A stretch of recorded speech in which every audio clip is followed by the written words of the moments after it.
Hi,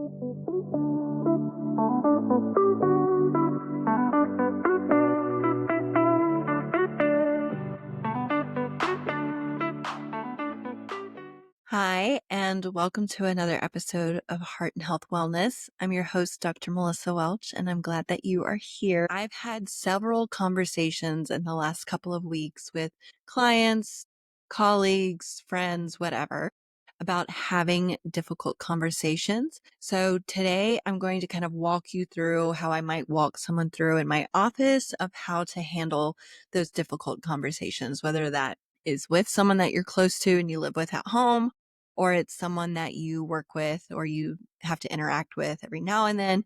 Doesn't really matter. The fact is, we're all going to have difficult conversations at some point, or we should have difficult conversations, but it's hard to know exactly what that looks like or how to know that we're doing it well. So I'm going to lay it out for you, kind of the who, what, when, where, and why, and then break down the how.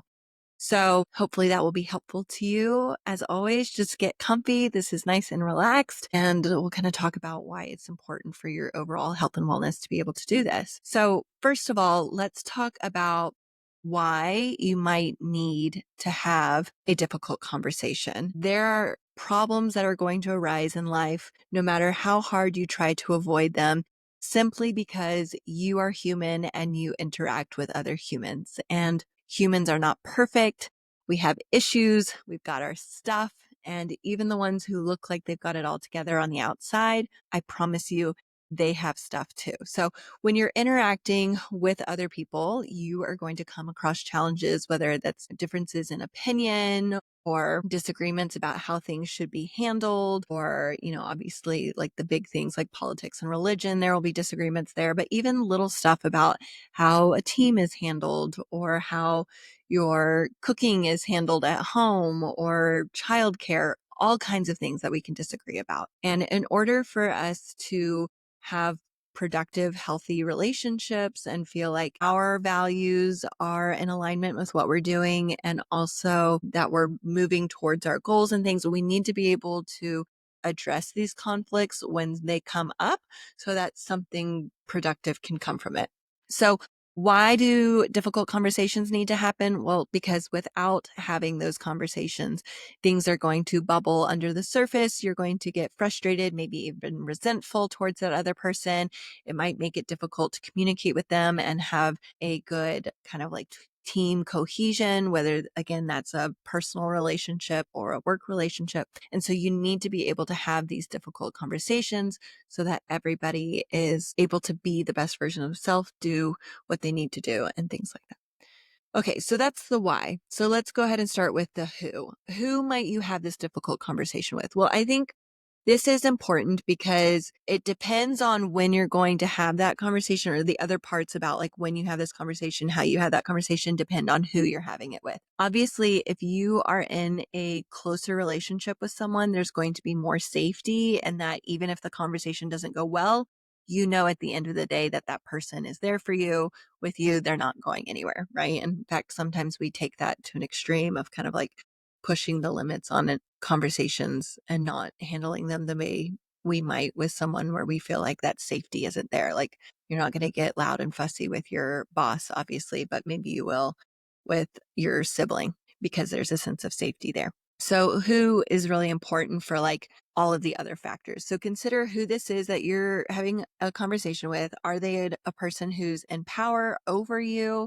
And so you really feel like you're dancing on that line because you don't want to jeopardize your job or jeopardize a relationship? Or is this someone who is under you? And so you're trying to be respectful of the power that you have in that relationship dynamic. And so I think it's just good to be aware of how the people that are involved in that conversation are going to influence the other parts. I hope that makes sense. So consider, who are you having this conversation with?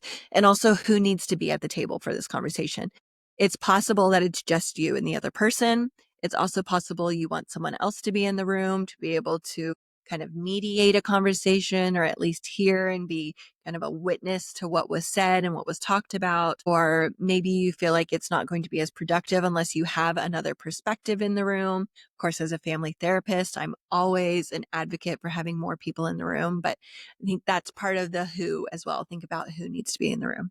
Who, what needs to be discussed. And I think when you're thinking about what needs to be discussed, be very clear about what are the important facts and can we keep it to the facts? What is it that, it's one of the programs that I'm learning from. They talk about bring the facts, not the drama. And I love that so much. So what actually needs to be discussed? Stick to the facts. What is true, not just opinions. Yes, you can talk about how you feel depending on the situation.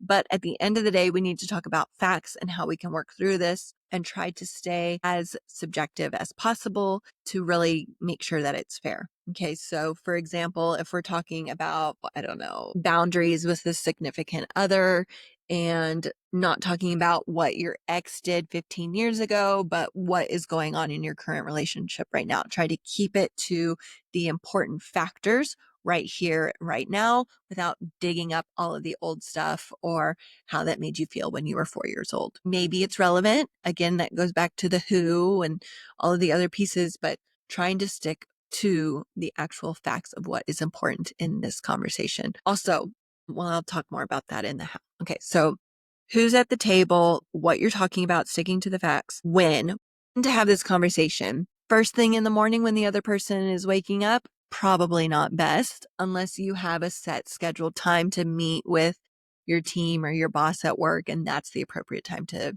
bring it up.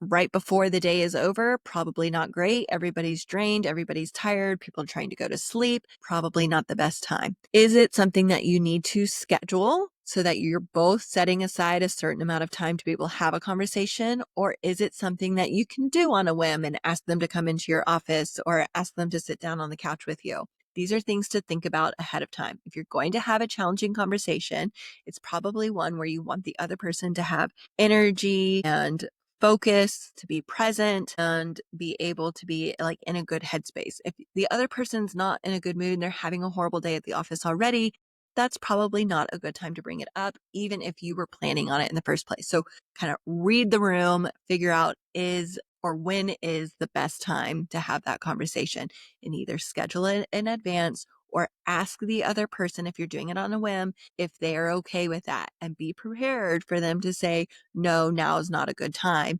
Respect that and come back to it later. Now, if you're a boss and you're trying to have this conversation with a team member, obviously you have a position of power. So you can say, no, we're having this conversation now, even if they don't want to. But I still think even then you can kind of read the room, engage when it's going to be most appropriate to have that conversation. Okay. Who, what, when, where to have this conversation. Is this a conversation to have at home, at the office, in the car? Reggie has the Zoomies right now. Where do you want to have this conversation? Is it in front of your children? Is it in your home or when you're away from home? Is it in public or in private? The where of that conversation is really important because it's going to affect distractions and kind of the mood of where you're at, of when you finish that conversation. Can you leave and go to a safe place, or are you already in your safe place that's now going to feel tense? I think a lot of times for couples that I work with, if they're able to have a conversation outside of their home or somewhere where they can have that conversation and then walk away from it, it helps. And I think that's part of the reason why couples therapy helps, is because it's this separate space, safe away from their home, that makes it more manageable to have those really difficult conversations. So think about where you're going to have the talk. Who, what, when, where. And then we already talked about the why this conversation is happening. It's helpful to have in the back of your mind of what you're aiming for so you can work together, be on the same team, and things are going to be better for you, but both of you in the long run. Okay. So that's kind of the who, what, when, where, and why I want you to think about when you're having a difficult conversation. Now let's talk about the how, which is probably the juicy good stuff. How on earth do you have a hard conversation with somebody? Well, if there's somebody who's interested in having the conversation with you, it's going to be a whole lot easier. I'll say that. If somebody doesn't want to have the conversation, it's going to feel like you're pulling teeth the whole time and it's just going to be difficult, but you still need to have that conversation. So I think most of us have probably heard of that sandwich method, right? Of when you're providing constructive feedback, of offering something good, something that you're noticing that they're doing well, praising them, then providing the constructive criticism of how they might be able to do something differently or better, and then close it off with something positive that you're noticing or you want them to continue. So that sandwich kind of makes it more palatable for the other person.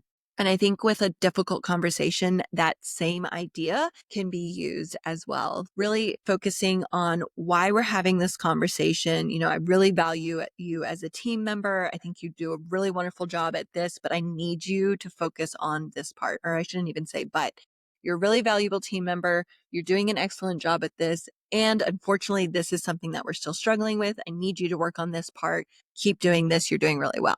Okay. So that's just kind of a framework that you can use for having these difficult conversations. There's some other things that you can use as well. Things like I statements of, I'm feeling frustrated when this happens, or I'm feeling like my values are being rubbed up against when this happens. I'm feeling disrespected when I see this happening, whatever it might be. So I start it with I, not you do this and you make me feel that way. It's I'm feeling, fill in the blank, when this happens. Now it might be like, I'm feeling disrespected when I see you, I don't know, whatever. So it might be related to something that they're doing, but you're not starting it out that way. You're starting it with how you feel, putting the focus on you, and then doing this. So I think I statements can help definitely. Using a sandwich method can help definitely. Allowing the other person to say their piece. Now, again, this depends on the who and the context and all of that. Sometimes I think there are definitely situations where you can say, you need to think about this. And then when you've given it some thought and you're ready to come back and have another conversation, we can schedule a time for that. That is appropriate in certain contexts. And other situations, it's important to let the other person talk, have their say. And when they finish, you are not responding to them of saying, well, this or that, and you forgot this part. Instead, just reflect back what you heard. What I'm hearing you say is that you're feeling this way, you view it this way, blah, blah, blah. And really showing them that you care and that you're listening and that you're hearing and you're understanding. And that will help that difficult conversation go a little bit smoother. So those are some key, I think those three things, if you're doing those three things of using the sandwich framework for feedback, you're using the I statements, and you're actually listening and using some reflective listening skills, that's going to take you a very long way. Just incorporating those techniques alone are going to help a difficult conversation go better. And I will wrap it up with this because I told you it was going to be short and sweet. At the end of the day, you are having a difficult conversation because you want things to be better for you and for the other person, or for the two of you as a team. And there is not an opportunity for things to improve until that conversation is had. Because letting it lie, brushing it under the rug, it's going to be bubbling up and eventually it's going to come out. That conversation needs to happen. Now, I don't know when it needs to happen. There are more appropriate times than others, but it needs to happen. And when you have that difficult conversation, you provide an opportunity for things to improve and be better. And there's always the chance that it's not going to go well. You can only control your part. You cannot control the other person and how they respond or how they react or how they engage. All you can do is your part. But if you're clear on why you're having the conversation, who needs to be there, what you're discussing, when you're discussing it, where you're discussing it, you're clear on all of that. And then you focus on the skills that you are using, focusing on you to have that healthy conversation. It's going to go much better than just having this conversation willy-nilly and not having any kind of plan or thought or intentionality behind it. So that's my recommendation. I hope it is helpful. If you are going to implement some of these skills or techniques, or think about this and you prep for your next difficult conversation, let me know, send me a message, leave a comment, whatever. And if you know somebody who would benefit from having a difficult conversation with a little bit more structure or thoughtfulness, send this episode to them as well. As always, if you like the show, give it a good rating, a thumbs up, some stars, whatever it might be on the platform that you are listening to, tuning in on. And thank you for being here. I appreciate it. And thank you for letting me have this space to help and provide feedback. If there's anything specific you want to hear about, send me a message. I'm happy to help however I can. But that is all I have for you today. I'm going to wrap it up. And until next time, take care of yourself and be well.